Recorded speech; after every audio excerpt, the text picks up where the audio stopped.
merupakan puncak dari rangkaian kerjasama. Beberapa kegiatan sudah dilaksanakan selama beberapa bulan terakhir. Ada Prisma, ada pula dari Universitas Mataram, berbagai media acara pada hari ini. Persembahan dari karya Lestari Kekale, seni tradisi Rudat. Ya Muhammad, ya Muhayyad, ya Mumajjad, ya Imam al-Qiblataini.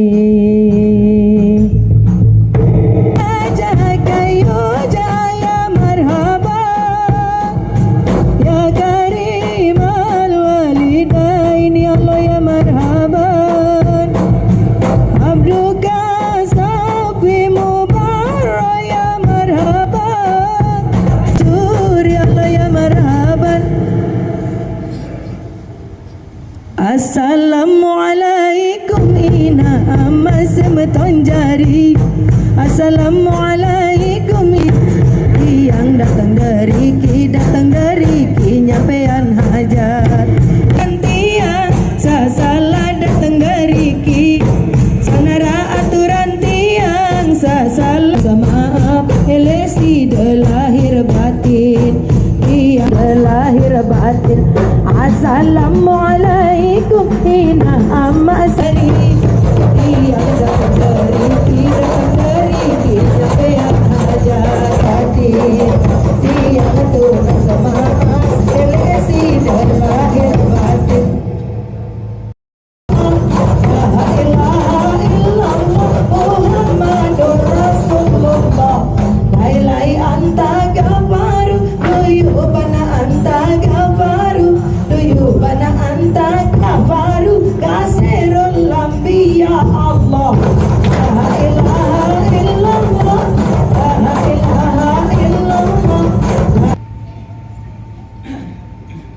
Ya Rabbi ya Rahman, ya Rabbi ya Rabbi ya Rahman, oh ya ini ya. Karena ada dua hal yang bisa kita dapatkan, kita diberikan panjang umur, buka puasa dengan cuma-cuma atau gratis. Alhamdulillah, yang bisa berhubungan secara keceriaan di dalam dirinya adalah memberikan PAD yang terbesar untuk kami di Dinas Peternakan. Dan produk semen bekunya itu adalah 60%-nya itu adalah berasal dari sapi, produk kami dari sapi bandingan. Ada juga sapi simental, kemudian ada juga limosin, ya, berangus. Dan memang saya harapkan juga produk ini sedikit iklan bagus kita lakukan, bagus kita terapkan di peternakan kita. Kami juga berikan kesempatan juga kepada teman-teman dari Seria kemarin waktu ada acara pelatihan inseminator, ya. Kami punya peserta inseminator kemarin lebih kurang 107 orang, dan di sela-sela itu dimanfaatkan juga bagaimana memperkenalkan produk Seria ini kepada teman-teman peserta. Dan kami pun membuka ruang juga kepada teman-teman dari Seria untuk bisa, ya. Kami punya binaan anggota kelompok, ya. Saat ini pun juga kami juga menjalin kerjasama bahwa RPH kemarin, RPH kami di Banyuolek yang lebih kurang 5 tahun mangkrak, ya. Dan harga telur yang waktu itu ini alhamdulillah harga telur udah mulai membaik, ya, sudah beberapa lama membaik. Harga jelek, kadang untung, kadang buntung, kan gitu. Nah, ini mungkin kita bisa sikapin bersama, ya, mungkin bisa bantuan dari pemerintah melalui Pak Kepala Dinas yang hadir hari ini, ya. Gimana kita untuk bersinergi meningkatkan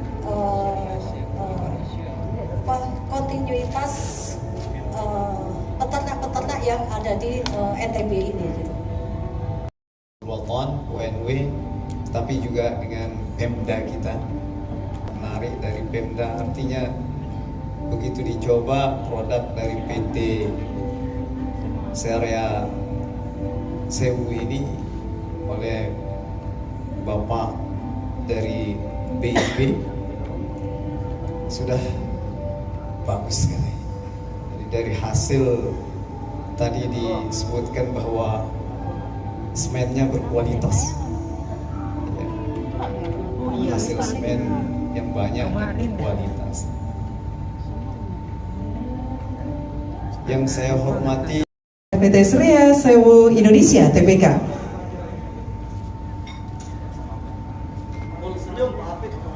Berkenan yang menyerahkan siapa, Mbak Arlina?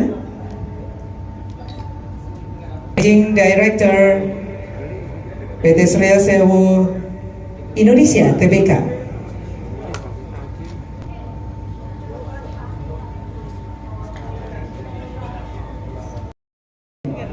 Oke, tapi ada lagi nih yang beruntung, Pak, kepada Pak Rektor untuk mendapatkan perawatan supaya disayang suami ya.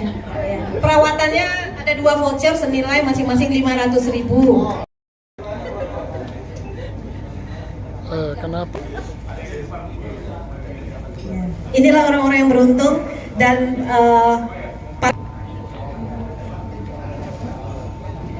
Kalau sudah ada hadiah atau door prize begini, saya yakin saya Sri Sumiarsi selaku Managing Director Seria Sewu Indonesia.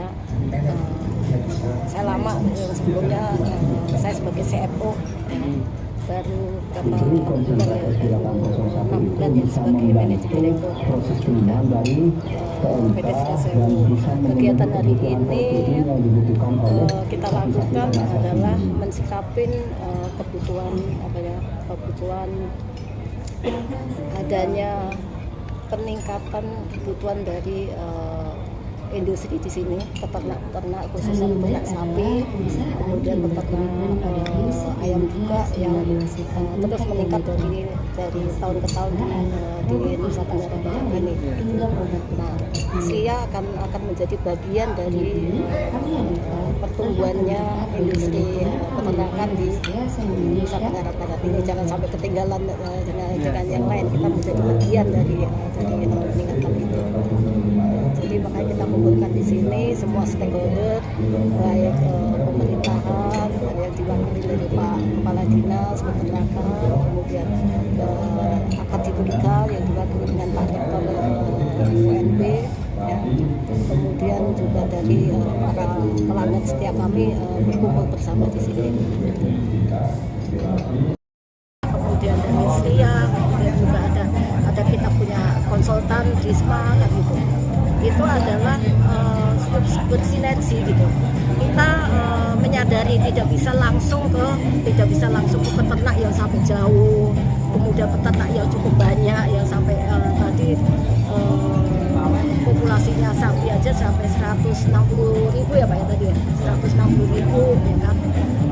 Kita nggak mungkin bisa sendiri, maka kita akan disambut baik dengan akademika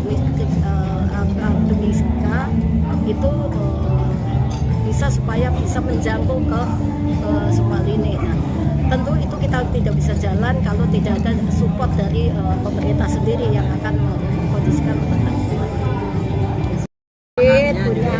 Punya pembesarannya, kemudian punya tukang potong ayam sampai ke pengolahan. Bu, kemarin sempat ada demo di NTB Bu, mengenai anjloknya harga ayam, di tengah melambungnya harga pakan. Nah, seperti apa itu Bu? Yes, ya. Sebetulnya yang demo batin juga banyak ya, demo batin juga banyak. Itu adalah bukan hanya di NTB, hampir di seluruh Indonesia gitu. Di mana anomali itu luar biasa, kosnya naik tapi harga turun. Itu sebetulnya bukan hanya ayam aja yang turun, tapi bibitnya sendiri juga. Kita udah berapa tahun ini mengalami yang kerugian luar biasa. Gitu. Pemerintah juga udah ikut andil luar biasa untuk bagaimana meningkatkan harga dengan cara kebijakan dari menteri, kebijakan dari dinas, melakukan yang disebut namanya kaleng, aborsi, sampai ke apir gini, apapun udah banyak dilakukan oleh pemerintah. Tapi itu tidak, atau belum lah, kalau ngomong tidak nggak tepat ya, belum terrefleksi ke objektif yang kita harapkan, yaitu harga ayam itu ya tidak harus mahal, bukan gitu, tapi mahal kalau nggak terjangkau juga sama aja kan gitu. Tapi paling nggak juga kita tidak rugi, peternak tidak rugi. Itu pemicu naiknya harga pakan tuh apa? Oke, pemicu kenaikan harga pakan itu pertama yang didorong dengan naik turunnya harga jagung. Harga jagung mungkin tahun 2022 di semester 2 itu cuma sekitar 4.900, 5.000 kan gitu. Tapi sekarang itu sampai tembus ke 6.300 per kilo gitu. Nah, itu yang mungkin teman-teman juga perlu tahu. Jagung itu komposisinya di dalam pakan ayam atau pakan itu komposisinya 50%, kurang lebih 50%. Jadi kalau naik ya otomatis kos kita langsung naik. Yang kedua adalah soybean meal. Nah, tepung tinggal kedelai itu juga kesini mulai naik ya, kadang-kadang itu naik turun. Tapi ini naiknya tidak sebanding dengan penurunannya itu soybean meal. Nah, kemudian juga melemahnya rupiah, ya kan, melemahnya rupiah. Dulu maintain di 14.300 lama berbulan-bulan gitu. Kemudian kan tembus sampai ke 15.000, lebih di atas 15.000. Itu bagian dari yang mengakibatkan kosnya pakan itu naik, dan kosnya pakan naik. Satu sisi ya mungkin karena daya beli atau bagaimana. Kalau misalnya katanya suplainya kelebihan, demandnya kurang, kan gitu. Sria itu perusahaan yang terintegrasi gitu. Mungkin di Indonesia tuh yang bergerak di bidang industri peternakan itu banyak gitu. Tapi di Indonesia tuh yang punya terintegrasi dari hulu sampai hilir itu cuma beberapa, mungkin 4-5 perusahaan ya gitu. Nah, kami Sria itu ada yang terintegrasi dari pembibitan, kemudian feed mill, kemudian kita juga punya commercial farm, ya kan. Commercial farm itu yang membesarkan ayam, ya kan. Kemudian punya rumah potong ayam, mungkin kita punya rumah potong ayam terbesar di Indonesia yang satu lokasi gitu. Banyak perusahaan yang punya besar gitu, tapi terbagi di beberapa lokasi gitu. Nah, tapi kalau di Sria punya satu lokasi yang kapasitasnya cukup besar, per hari itu bisa motong 8.000 ekor per jam. 8.000 ekor ayam. 8.000 ekor ayam per jam gitu. Bayangin aja kalau kita motong 10 jam ya 80.000, kita motong 12 jam ya bisa 120. Tapi kita juga pernah puncaknya sampai 120.000 per hari. Rumah potong ayam, kemudian kita sampai ke hulunya, ke hilirnya adalah pakai chicken nugget, yaitu yang dengan brand kita adalah Belfood. Ya, Belfood itu kita punya brand chicken nugget gitu. Ya, jadi sebelumnya saya sampaikan bahwa NTB ini termasuk salah satu daerah penghasil daging nasional. Populasi kami di Provinsi NTB ini untuk sapi saja sudah 5 besar nasional. Produksi daging juga sudah 4 besar nasional. Populasi sementara untuk sapi memang 1,4 juta. 1,4 juta ya. Dan untuk populasi ayam sendiri target kami tahun ini lebih kurang 46.000 ekor. 46.000 ekor. Dan kalau kita melihat juga bahwa kaitan dengan ini ya, di NTB sendiri ada salah satu target kita adalah meraih swasembada daging dan swasembada telur. Ya. Daging itu ada 2, daging sapi dan daging kerbau. Daging ayam dan daging sapi. Sedangkan untuk telurnya jelas telur ayam ras. Nah, dalam kaitan dengan pengembangan ini terus kita melakukan ya. Dan termasuk di Sera ini lebih banyak intervensi ke kaitan dengan pakan. Untuk peningkatan produksi peternakan ini kan sangat ditunjang oleh ketersediaan pakan. Kalau tadi bicara masalah kaitan dengan harga pakan tinggi, inilah masalah kita di NTB ini. Maka mungkin ke depan ya ada salah satu cara kita, kami pernah bicarakan juga dengan syariah kaitan dengan bagaimana kami membuka seluas lainnya untuk membangun pabrik pakan ternak. Memang kita udah pernah bangun ya di NTB ini, namanya mini feed mill. Mini feed mill ini dikelola oleh perusahaan daerah kemarin, mereka juga sudah angkat tangan. Kemudian kemarin oleh ACT juga sudah dibuka oleh pemerintah, akhirnya ada jadi juga. Nah, ke depan ini memang kita akan bagaimana pengembangan memperluas ya, pabrik pakan ternak itu yang ada di Banyubulat. Kendala kita memang harga pakan tinggi ini karena harga jagung tinggi. Tetapi sebetulnya kita kan produksi jagung juga di NTB ini. Nah, bagaimana memang kita mendekatkan produsen dengan konsumen ya. Dimana memang kalau misalnya kita bisa menghasilkan pakan ternak unggas, sehingga juga kita bisa menekan harga ya, menekan harga produksi dari ternak ya, khususnya di unggas ini. Tapi laporan juga untuk tingkat kembali. Sebenarnya ini sedikit ada permainan pedagang. Karena memang ada ketimpangan harga produksi dan harga konsumen. Nah, yang berperan nanti ini pedagang yang pedagang pengepulnya. Mereka tidak bisa menaikkan kalau tinggi harga di tingkat produsen ya, karena nanti di tingkat konsumen juga akan harga lebih tinggi lagi. Dan kalau ditanya keuntungannya di tingkat produsennya sangat tipis. Sampai-sampai malah masyarakat misalnya ingin beternak ayam broiler ya, kalau kapasitas di bawah 4.000 itu tidak ada hasil, apalagi mereka dengan pola kemitraan. Artinya Pak Kades perlu tata kelola niaga dibenahi? Iya. Jadi kemarin kami sudah hearing juga, ya, jadi ada sedikit kontrol juga dengan anak tim Satgas Pangan ya, Kabupaten. Kami sebagai Kepala Dinas Peternakan juga mengontrol kaitan dengan masuknya atau memberikan rekomendasi masuknya ayam dari luar, ayam. Ini merupakan bagian dari program MBKM. Program dari MBKM Merdeka Belajar. Ya, jadi kampus ini seolah-olah sekarang ini diwajibkan ya, untuk bekerjasama dengan perusahaan, ya, baik perusahaan lokal maupun nasional, itu untuk memberi pengalaman kepada mahasiswa pada dasarnya. Namun demikian ternyata PT Seria ini mengembangkan kerjasamanya lebih jauh kepada dosen, bahkan untuk sosialisasi ke masyarakat itu juga bersama kami. Ini sama-sama menguntungkan ya.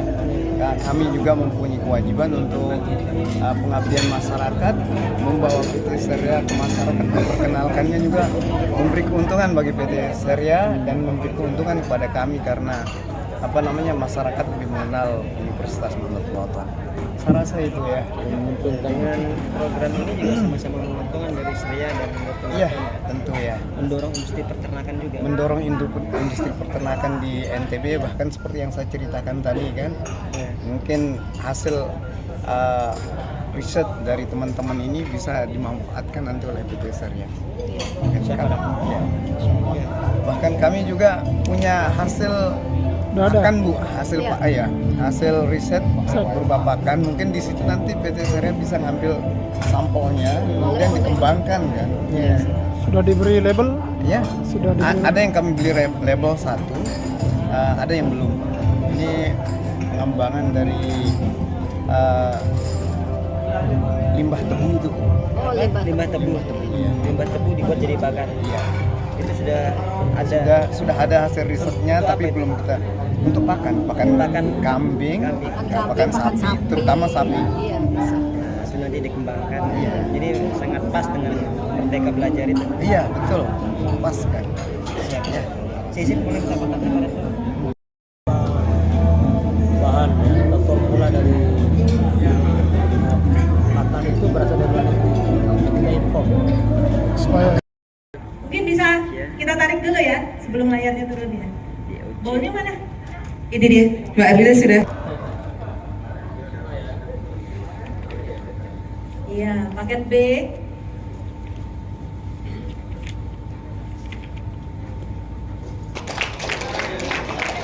Ada?